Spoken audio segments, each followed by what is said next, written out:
आज विधानसभा के लिए ऐतिहासिक दिन और पूरे छत्तीसगढ़ के लिए ऐतिहासिक और हमारे पत्रकार साथियों के लिए बहुत ही अविस्मरणीय दिन रहा है, क्योंकि आज छत्तीसगढ़ मीडिया कर्मी सुरक्षा विधेयक न केवल प्रस्तुत हुआ बल्कि पारित भी हुआ है। हमारे पत्रकार साथी जो अपने जान जोखिम में डालकर अंदरूनी क्षेत्रों में जाकर खबर लाते हैं, बहुत सारे ऐसे लेख भी लिखते हैं जिससे उनको, उनके परिवार के लोगों को खतरा बढ़ जाता है। साथ ही जनहानि के साथ धनहानि की भी संभावना बन जाती है। ऐसे में जितने भी हमारे पत्रकार हैं, चाहे वो इलेक्ट्रॉनिक मीडिया को हो, चाहे प्रिंट मीडिया को हो, चाहे पोर्टल के हों, सभी साथियों के जो ऑफिस में जो काम करते हैं वो भी, और जो गांव में काम करते हैं उनके लिए भी न केवल अधिमान्यता पत्र जारी करने का बल्कि उसे रजिस्ट्रेशन कराने की, जिसको अधिमान्यता पत्र नहीं है, और कोई प्रेस यदि कहता है कि ये हमारे साथ में है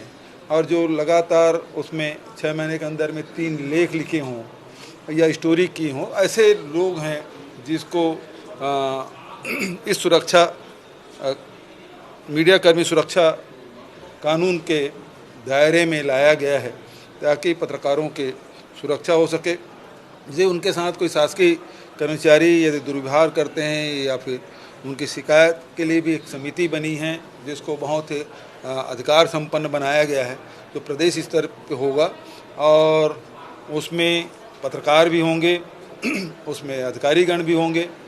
तो वो सब मिल के 6 लोगों की समिति बनेगी जिसके माध्यम से उसे सुनवाई की जा सकेगी और आवश्यक निर्देश भी दे सकेंगे और दंड भी का प्रावधान है। यदि उससे संतुष्ट नहीं होते तो अपील की भी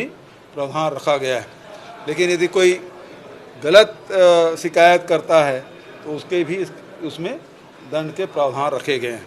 तो इस प्रकार से देश में इसकी चर्चा भी थी, प्रदेश में इसकी बहुत दिनों से प्रतीक्षा थी। मैं इस अवसर पर जस्टिस आफ्ताब आलम जी, सुप्रीम कोर्ट के सेवानिवृत्त न्यायाधीश आफ्ताब आलम जी की अध्यक्षता में एक प्रारूप समिति बनी थी जिसके सदस्य न्यायमूर्ति सेवानिवृत्त श्रीमती अंजना प्रकाश जी, उच्चतम न्यायालय के वरिष्ठ अधिवक्ता श्री राजू रामचंद्रन जी,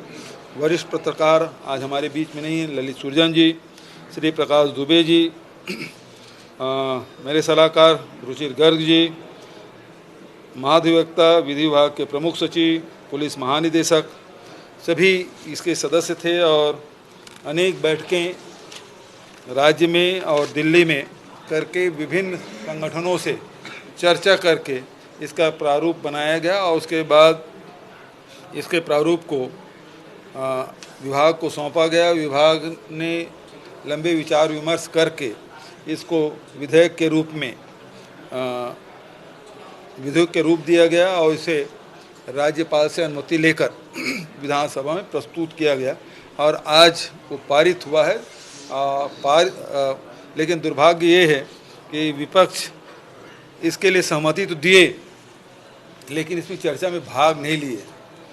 किन कारणों से नहीं लिए वो अलग बात है, लेकिन कुल मिला के जो उनकी मंशा थी, अजय चंद्राकर जी बोलने खड़े भी हो गए लेकिन बाद में उसके साथियों ने बिठा भी दिया। तो ये बहुत दुर्भाग्यजनक है कि ऐसे विधेयक जो मूल विधेयक है और पहली बार छत्तीसगढ़ की विधानसभा में प्रस्तुत हुआ है, तो विपक्षी साथियों को भी इसमें अपनी राय रखनी थी, जो नहीं हुआ। ये बेहद दुर्भाग्यजनक है। हालांकि सर्वोन्नति से इस विधेयक को पारित किया गया।